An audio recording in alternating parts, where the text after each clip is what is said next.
Hello, I'm Rabbi Mirvis of Finchley Synagogue.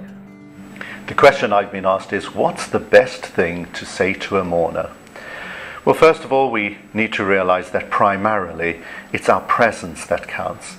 Sometime after a bereavement, the mourners will remember those people who were there for them. They won't necessarily remember what was said. Perhaps there was a rare, really encouraging comment that gave them a lot of strength and they'll remember it. Invariably, the comments they'll probably remember were those which were out of place and perhaps upset them unnecessarily. Because sometimes there are words which we say in good faith, but we don't realize that they might actually add to the anxiety and grief of the mourner. For example, to say, join the club. Or perhaps, God doesn't give tzoros like this to people who cannot handle it. And people can actually be more upset through such comments being said. In our Anglo-Jewish tradition, we say, we wish you long life, or Chaim Aruchim. And in fact, we say it so often that I guess sometimes we don't even concentrate on the meaning of the words. The origin is from the Rosh Chodesh benching, when we bless the incoming month and we pray to God for Chaim Aruchim, for long life. And I sometimes think that maybe this sentiment is a bit out of place. Because surely in our tradition, we highlight more than anything the quality of life and not the quantity of life. There are other comments, very suitable ones. For example, in the Sephardi tradition, you have some lovely sayings, such as Ad Biat HaGoel, until the arrival of the Redeemer. And the sentiment here is that when Messianic time comes, then all souls will be reunited and we can look forward to being once again with the precious one that we have lost. It's a beautiful sentiment. Sephardim also say, Min hashamayim tenuchamu, may you be comforted and consoled from heaven. A really lovely sentiment.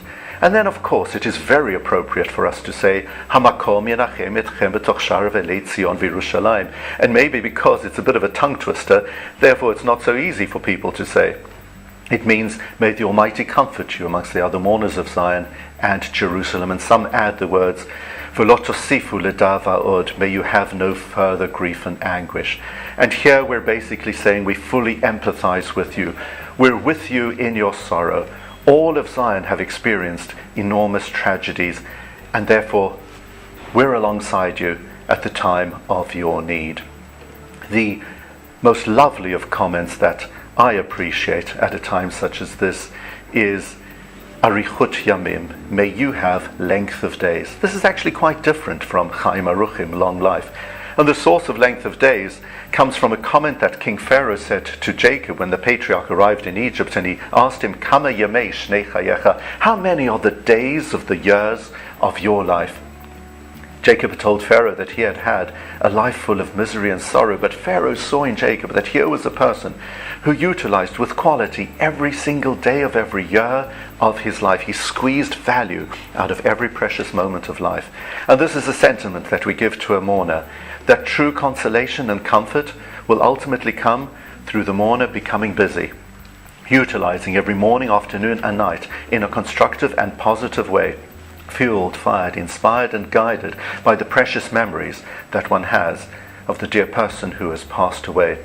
One will possibly grieve for all of one's life, but ultimately one will gain consolation through having a busy and productive life, bringing to the fore all the qualities of the one who has passed on. And in that way we can utilize our days constructively, and that's a beautiful sentiment that one can give.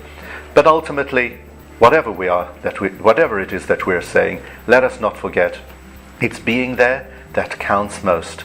And if with regard to some kind of statement that you might want to offer, if there is some doubt, it's probably better to leave it out.